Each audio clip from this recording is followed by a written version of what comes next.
why don't you both introduce yourselves and just tell us a little bit about what you've been up to, who you are, maybe a little quick past on where you've worked and whatnot, and then we'll go from there. Okay, I'll start. Hi, my name is Jessica L. Ransom.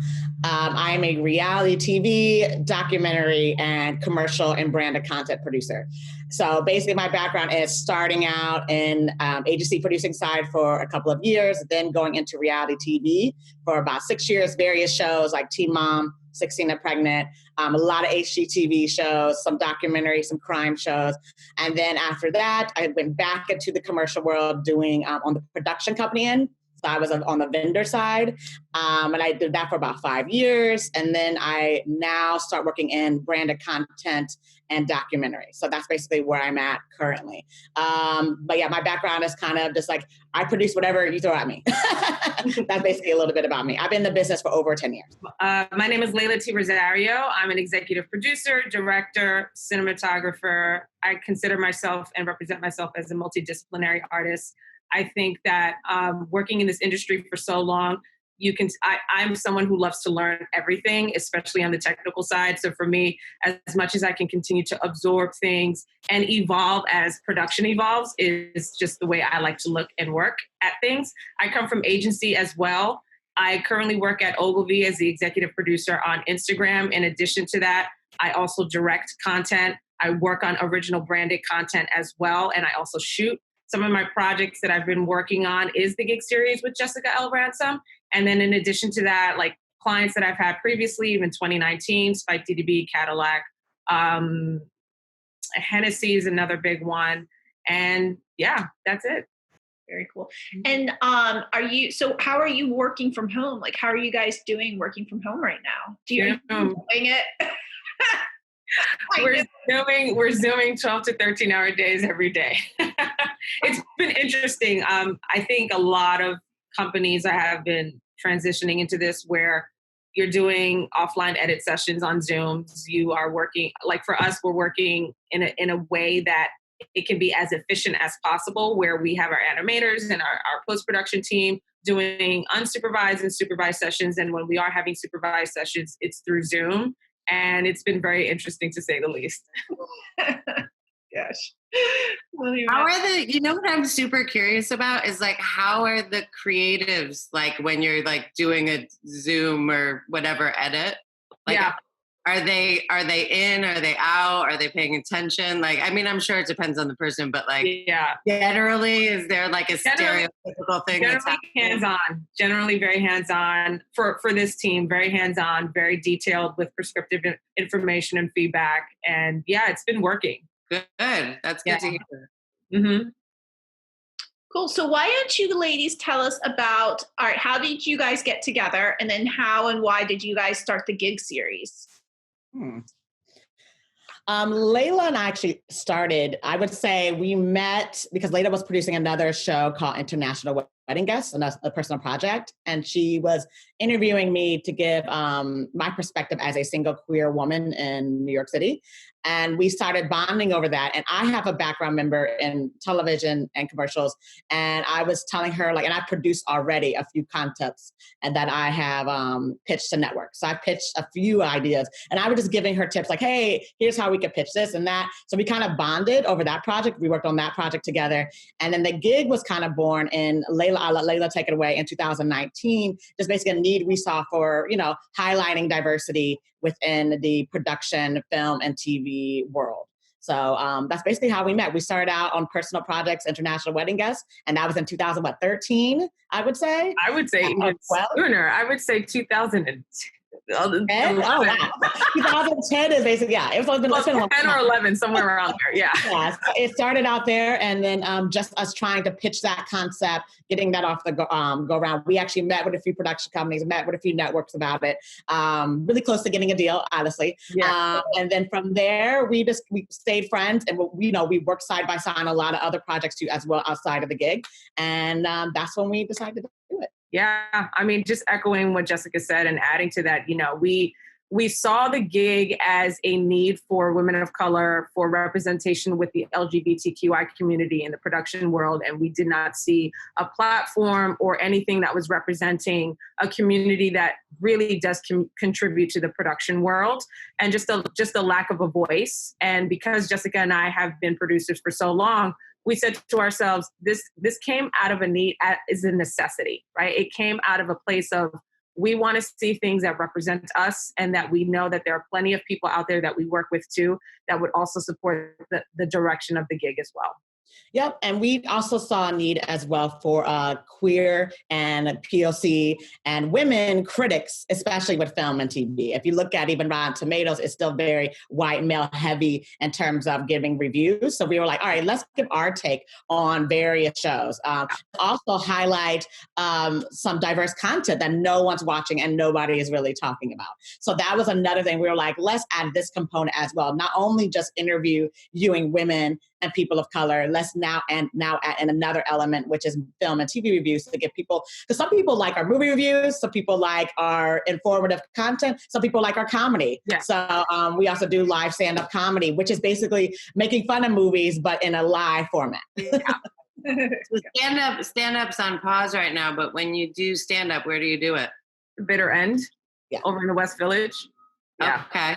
Yeah, it's been great. Last year was our first, we were invited by a nonprofit organization called The Mic. Shout out to them. And they said, hey, come on board. We love the gig on platform. Would you like to do the gig live? And we thought, oh, okay. And the first time we did it, it was pouring rain. And I remember I was saying, no one's going to be there. No one's going to be there. We get there. It was packed table to table. And Jessica and I looked at each other, and Jessica goes, I thought you said it was going to be empty. And I was like, okay, we're getting shots right now. Right? Like, oh shit, you're doing this, right? Like, you're like, oh, I thought I'd just show up and nobody's going to be there. And then, yeah, I have a girlfriend who performs in the Belly Room a lot at the Comedy Store. And so I'm always like, I'm a lifetime Comedy Store person here in LA. So it's, I'm a big fan of comedy and stand up. And like, honestly, always on the other side of the stage, like I can't imagine doing that. Right. Like it's like, God. It's a lot. And like, last year was really busy for Jessica and I in production. We were in back-to-back production. So we would go from work straight to the stage, maybe have like 20 minutes to get just like our bearings right, and then just get on stage and then perform for like a good 8 minutes. And the first time we did it, obviously it's nerve-wracking, but then it gave us a bit of a rush, and we said, we like this. We feel we want to keep doing it. So we had a lot of goals for this year to do a more performances, but because of COVID, that's on hold. So we have some other ideas in mind of how we want to continue to keep the comedic portion of the gig live for 2020 as well. All right, so that's how you guys met. So why don't you guys tell us a little bit about, I guess, a little bit about what you and what your goals are for the gig series. Yeah, I mean, the gig series, so we have the gig series, which is Jessica and myself. We are in front of the camera. We co-host, co-create, co-direct, co-write. And then the evolution of the gig is the gig media. And the gig media is going to be the branch that will house original content, scripted content for on platform, as well as film and television. So we've got a few scripts that are already finished that we're ready to go into production once things get better during COVID, and also bringing on and collaborating with other writers that we really respect and love in the industry to continue to build out the original content for platform and for film and television. And then the focus is really is it on women of color or people of color? And people of color, mainly people of color. So, we have different DPs that we work with that are women and also male, but mainly people of color, women. It's mainly just about diversity, also LGBTQ as well. So we try to keep our crew and people that we are bringing on board, basically like a diverse pool of talent. Is what we're doing. And so when you started like this initiative or this community, how did you start to gather all of your people? Yeah, we honestly started off very small in just saying like, hey, this is what we're doing. Can you support us? Or like, check out our latest episode. This is what we want to continue to grow and evolve. And then just honestly reaching out to our circle of friends in our Black book and just saying, this is what we want to do. And then also too, it just happened organically. Like on LinkedIn last year, there was a colleague that I had worked with years ago who now works at Live Nation. He was like, hey, I want to have a meeting with you. I think the gig will be great for Live Nation. I'm going to keep my eye out. And that's great. And he came to me and saying like, we need more diverse content. We need more people of color and women of color to be able to do what you're doing, what you and Jessica are doing. So there's been room for that to happen naturally as well. I think also a component is, I'm gonna be honest, that like, as a Black woman, you see another Black woman on set, you're like, hey! And I think that because if I see another Black guy on set, I'm like, how you doing? So we automatically gravitate toward each other. It's even with women too. Like you see another woman on set. Like I produced a commercial last year and I didn't even realize it because my community is so diverse. My entire crew was women, all women. And I looked around, I was like, wait, what? From the gaffer to the grip to the AC to like all that. And I was like, I hired all women. And I didn't even, it's because my community base, it's because anytime I see a woman on set or anytime I see a person of color on set, I just make friends with them. And so when I have my Rolodex of Black Book, when I'm hiring as a line producer for various projects, I was like, oh my gosh, like I was like, that's pretty awesome. Like, yeah, that's your roster. It's funny because in a similar way, I've always worked with female directors, and then it kind of like the issue kind of came to the surface. Like women, we need to have more women directors, and I was like, I've always worked with women directors. Like I don't know what everybody's talking about, but there is like obviously like a larger problem, you know, with everything. But yeah, it's just kind of like it's like, well, those are my people. Like that's what I do, you know. I just like when I see a woman on set, we bond. I'm like, hey, let me get your contact, let me get your LinkedIn, let me, you know. And then from there we say, and I'm really good as a line producer where I keep my people with me. So like I basically like decided to, I was like, all right, well, to the next shoot I have, if you killed it on the last one, you're automatically basically on the next project I'm having. Thank you for pushing Poolhouse. I remember Poolhouse in 2010, you know, and like how shit, really? Yeah, I remember Poolhouse. When I was at JWT, now what is it called? Wonderman Thompson. Poolhouse was hot back in the day. Yeah, and it's still hot. Yeah, I remember it. Because I was doing edits at Final Cut at the time. And that was in 2010 into 2011. That's when I first heard about Poolhouse. That's when me and V were roomies, and I was freelancing at WME, and Veronica had a really cute apartment. Where was that? Like the East Village, 2nd Avenue. East Village? Yeah. 2nd and 10th. I missed that place. It was so hard when I had to leave. Oh my God. I know, that place was so cute. I want to quickly jump in about this question. I feel because for the production company side, in terms of dealing with racism and discrimination, it comes in a lot with the bidding process. And it comes in a lot like, whose agent are you? A lot of POCs may not have the top agents. They may not have the top name directors. And I feel a lot of white creatives and a lot of people at the top won't even look at some of the talent that's not repped or signed, or, you know what I mean? That has this certain clout in the industry. And I think that that's where I've noticed a lot of issue when I'm bidding out a project and we don't have so-and-so at this top of the label. And it's usually someone that is white. It's usually someone that is male. And that's where I feel on my end, because I'm always bidding against companies. That's where the issue comes into play.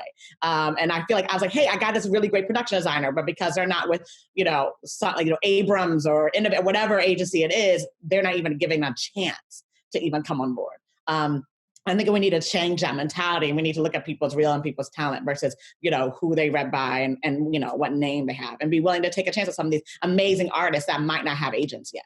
Yeah. And sure. A lot of it too, it's interesting because a lot of it too it's the decision makers, exactly what you're saying. It's like the decision makers.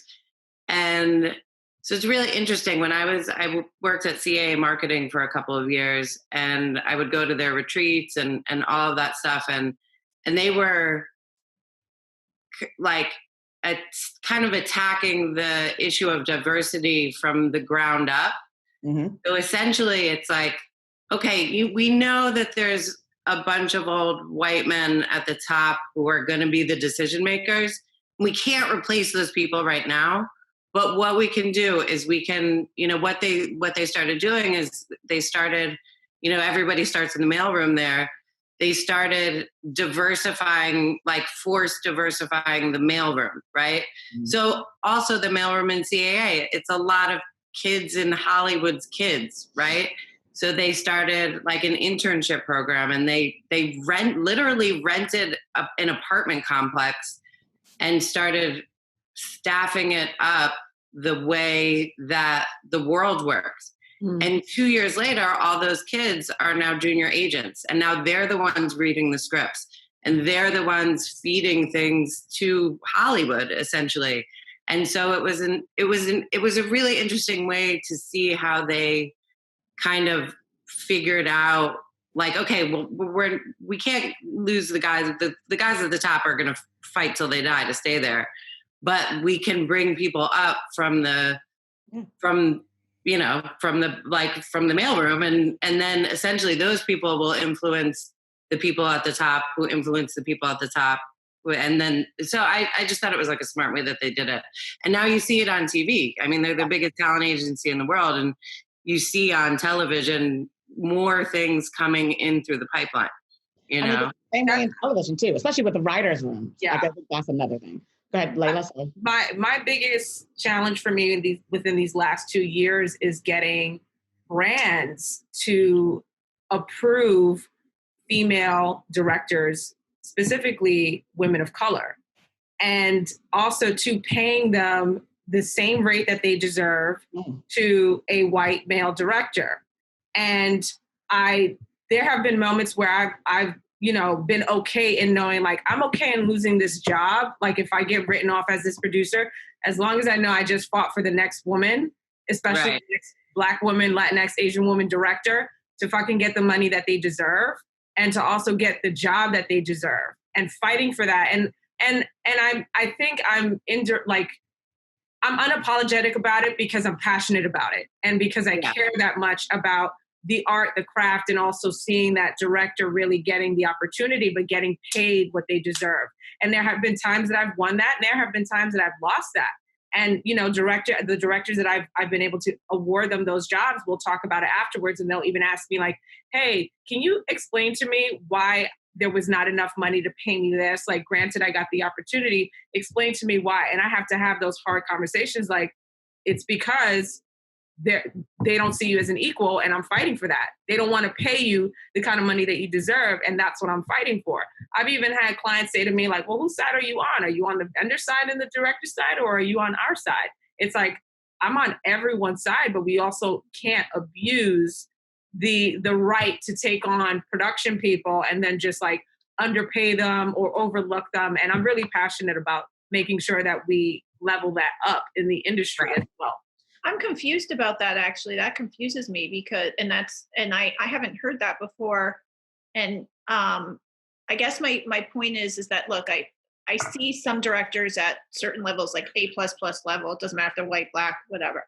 They are at a certain rate. They're at like a average commercial, 25 to 30,000. And you get like your feature directors that are going to just call their prices. I'm 200 grand. I'm this. Depending. Yes, I've seen junior kind of, or like up and coming directors where maybe they're in the 18,000 kind of range, but that's all I've ever seen. It's kind of like they're at that level, not man, woman. I've just been like, okay, this is like, they're a non-union shop, they're up and coming, they're kind of in this like 18,000 a day range. And then there's like the $25,000 guy or girl or whatever, So that actually happens where you will actually, is that with the cost controllers or with the actual brand client? Brand client and cost controllers. Really? That's interesting, because I would go to the mat like you would on that too, because it's not about that. It's about their worth. and what their worth is, period. Like, end of story. Yeah. That infuriates me. I didn't realize that it was that bad. So I feel a little naive about that, but I personally haven't had that problem, because I swear to God, if anyone came up against me with that, like, they'd wish they didn't. No shit. So I would say also that in post-production, editors, that's another big disparity. Number one, there's not that many female editors. Number two, the male editors are, I can say for a fact, men are dogmatic about their rate. They come through, they are like, no, you are paying me $1,100 a day. You're paying me my $800 a day. Women, I'll be like, all right, 600. Okay. Like, literally no argument, no complaint. I have to even sometimes ask women, hey, do you want a raise? Like, do you want a higher day rate? I feel a lot with women, and they're just so happy sometimes to get the gig and to get this major commercial, especially with post-production, asking for the rate. I can say that men are excellent at it, and women, we need to step up. We need to step up in that. Yeah. So what else would you guys like to say, like, based on, what you guys, I mean, I think everything that you guys are, I don't know, I want to use the word fighting for, but, or like trying to create awareness of, or like bringing to the forefront, like, what is something that you would like to see more of in the industry, I guess, in just TV and advertising? And, is there some topic that maybe you wanted to discuss or talk about, since you have the platform? Yeah, I want to see our work on screen. I want to see, I mean, I'm just going to be very frank. Like, there are ideas and scripts that we have pitched between Jessica and I as a group and individually that we'll get no's to, and then a year later we see it on screen. Yep. So I want to see our work that we have written on screen. I want projects that we have written greenlit to Netflix, to HBO Go, to any platform that will take on the original stuff that we're writing, whether it's focusing on social injustice, whether it's talking about queer love, it doesn't matter. I want to see our work greenlit, and I want us to be able to be repped as creatives, as producers who write original content. And this is where I was getting into about agents and managers. It's like, to secure one of them is, it's been a difficult road for us, because that's what we're looking for right now is representation. And I can say for a fact, I've had a few ideas of mine that I pitched to the few contacts I have now being on screen. So I think that's the next step of the gig, is like, we want our work out there for sure. And because we think it's reflective of how the industry is going and changing. And I think that's really big right now. So, have you guys reached out to anybody at Quibi? I was actually just talking about that. Yes, but we have not. But that would be a good platform for us. Yeah, I'm interviewing the director. There's a new series that's about to launch on Quibi. I can connect you guys. That'd be great. It's a Quibi series that's coming out in the middle of May. It's a documentary on the whole Donald Sterling thing. And this is coming out when? So fucking good. Yeah, it's coming out in like 2 weeks. It's so good. It's so good. And so I'm interviewing them just about kind of, the storytelling, but also just the technical aspects of like shooting on Quibi and stuff. So I'll share with you guys. Thank you. That would be great. And then Veronica, the other thing that, area of that's really, I'm safe to speak for Jessica and I on this, is making sure that we continue to support people that want to become producers, right? And whether it's off-camera mentorships, or if it's on-camera mentorships, and providing those production resources and tools, and inviting people to be on the gig to talk about their experiences, like, that's something that we're really passionate about. And we want to continue to see grow as much as we can. And we are in a strange time now with this pandemic. But to your point earlier, Veronica, about now is the time of learning and educating and growing. That's the space that, we're definitely in as well. Ladies, I have to get going. I got to get back to Instagram. I want to say thank you so much for this opportunity and for having Jessica and I. And it's so great to meet you, Erin. It's so good to see you, Veronica. We will continue this. We want to keep on building together. So thank you for that. Okay. Awesome.